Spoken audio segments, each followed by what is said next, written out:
प्यारे बच्चों, अस्सलाम वालेकुम, आदाब। लाइफ प्रोसेस चैप्टर के लेसन की दूसरी वीडियो यानी दूसरा पार्ट लेके हम हाजिर हैं। पहले पार्ट में हमने लाइफ प्रोसेसेस में से एक प्रोसेस यानी न्यूट्रिशन के बारे में डिस्कस किया था और उसके दो मूड्स यानी ऑटोट्रॉफ और हीटेरोट्रॉफ्स के बारे में डिस्कस किया था। तो आज हमने ये भी डिस्कस किया था कि हीटेरोट्रॉफिक न्यूट्रिशन को फर्दर 3 मूड्स में डिवाइड किया गया है या 3 टाइप्स में, 3 कैटेगरीज में, होलोजोइक, सैप्रोफाइटिक और पैरासाइटिक। आज हम इन तीनों को डिटेल से डिस्कस करेंगे। तो पहली कैटेगरी है, जो पहला मूड है, वो है holozoic nutrition. Holozoic is a combination of 2 Greek words. एक होलो जिसका मतलब होता है होल यानी कंप्लीट, पूरे, तमाम, और जू मीन्स एनिमल। तो इसमें सारे एनिमल हो गए। The mode of nutrition in which all animals take in complex solid food material is called holozoic nutrition. मतलब ऐसी मूड ऑफ न्यूट्रिशन जिसमें तमाम जानवर आते हैं। अब इसमें तमाम जानवर में इनकी हैबिट जो है, फूड हैबिट, उस पर डिपेंड करके इनको फर्दर 3 कैटेगरी में हमने डिवाइड किया है। जिसमें एक हो गया हर्बीवोरस, ऐसे जानवर जो दूसरे प्लांट्स पे डिपेंड करते हैं, मतलब जो प्लांट्स पे डिपेंड करते हैं, अपने प्लांट्स प्रोडक्ट ही खाते हैं, जैसे गोट, काउ, डियर, रैबिट एट्सेट्रा। तो दूसरी कैटेगरी होगी कार्निवोरस, जो दूसरे जानवरों को खाते हैं, मतलब गोश्त खोर जिन्हें हम कहते हैं, जैसे लायन हो गया और टाइगर हो गया। तीसरी कैटेगरी होगी ओमनीवोरस, जो प्लांट्स प्रोडक्ट भी खाते हैं और एनिमल्स या एनिमल प्रोडक्ट्स भी खाते हैं, जिनको आप यहाँ से और बेहतर तरीके से समझ सकते हैं। Herbivorous organism that feed on plants, carnivorous organisms that feed on other organisms, and omnivorous organisms that feed on both plants and other animals।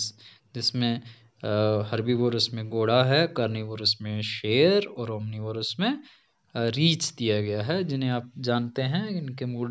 इनकी हैबिट ऑफ फीडिंग हैबिट जो है वो भी आप जानते हैं। तो दूसरा हो गया saprophytic. Saprophytic again it's a combination of 2 Greek words, that is सेप्रो and ट्रॉफ।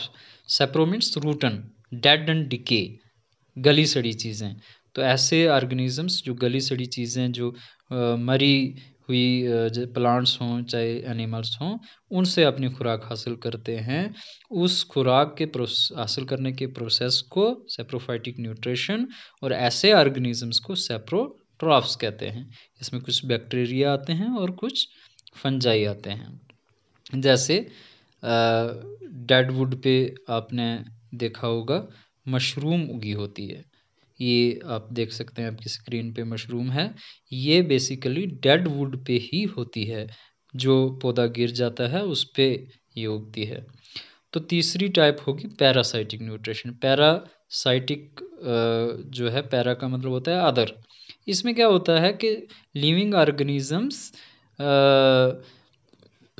दूसरे लिविंग ऑर्गेनिजम्स पे अपनी खुराक के लिए डिपेंड करते हैं, या तो उनकी बॉडी के अंदर रहते हैं या उनकी बॉडी के ऊपर रहते हैं।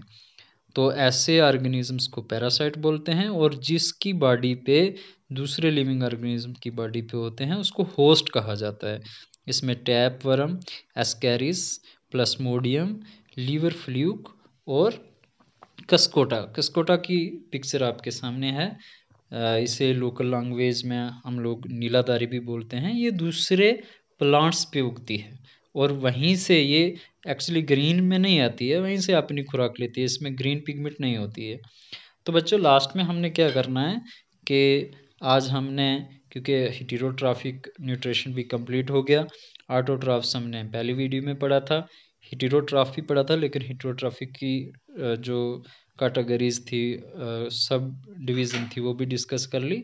तो आप ये अच्छी तरीके से इसके ऑटोट्रॉफिक न्यूट्रिशन और हीटेरोट्रॉफिक न्यूट्रिशन के डिफरेंस भी तैयार करके लाएंगे। ठीक है।